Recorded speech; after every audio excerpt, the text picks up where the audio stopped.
નમસ્કાર, હું ચિરાગ. 10 સુધીમાં આપનું સ્વાગત છે. મહત્વપૂર્ણ સમાચાર જામનગરથી, જ્યાં 560 કરોડની ટેક્સ ચોરી મુદ્દે સ્ટેટ જીએસટીની એક મોટી કાર્યવાહી સામે આવી છે. માસ્ટર માઇન્ડ એવા અલ્કેશ પેઢડિયા સામે જાહેર કરાઈ છે લોકઆઉટ નોટિસ.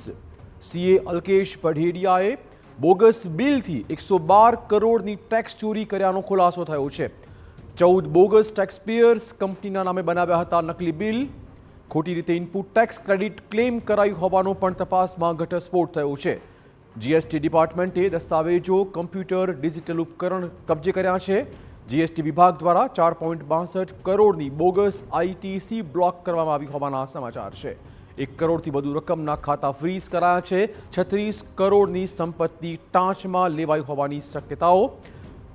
વધુ વાત કરવા જોડાશે અમારા સંવાદદાતા સચિન. સચિન, કયા નવા મોટા ખુલાસા થયા છે?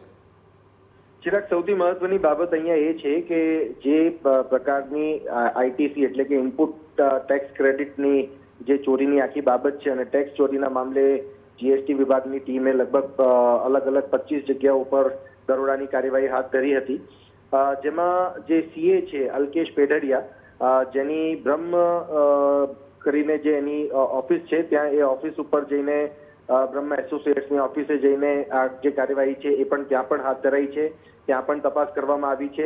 અલગ અલગ જે જગ્યાએ દરોડા પાડવામાં આવ્યા છે, જેમાંથી 14 જેટલા જે લોકો છે એ સંપૂર્ણ નોન એલિજિબલ અને એ પ્રકારની એમની જે ટેક્સ ચોરી કરવાની જે બાબત છે એ બાબત જીએસટીના ધ્યાને આવી છે.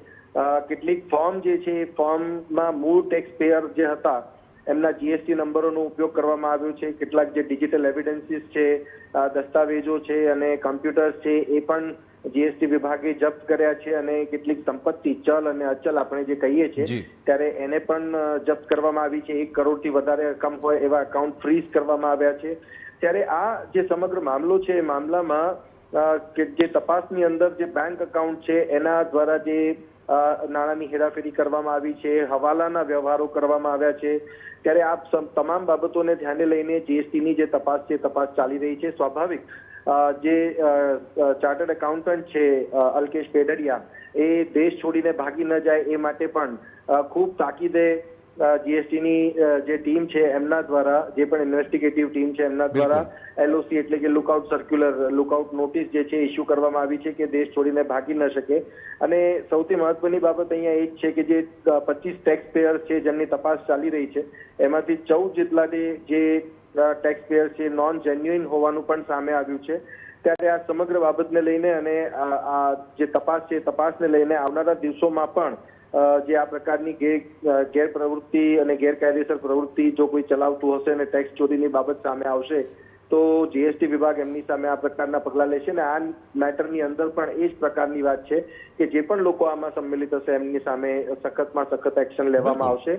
કારણ કે જે સરકારને ટેક્સના નાણાંનું નુકસાન કરવા માટેની જે આખી બાબત સામે આવી છે એ બાબતમાં જીએસટીની તપાસ હજી ચાલુ છે અને હજી આવનારા સમયમાં મોટા ખુલાસા થાય એવી શક્યતા છે. ધન્યવાદ સચિન, તમામ જાણકારી બદલ. તો હજુ પણ વધુ કેટલાક નવા ખુલાસા શક્ય છે. હાલમાં લુકઆઉટ નોટિસ બહાર પાડી દેવાઈ છે.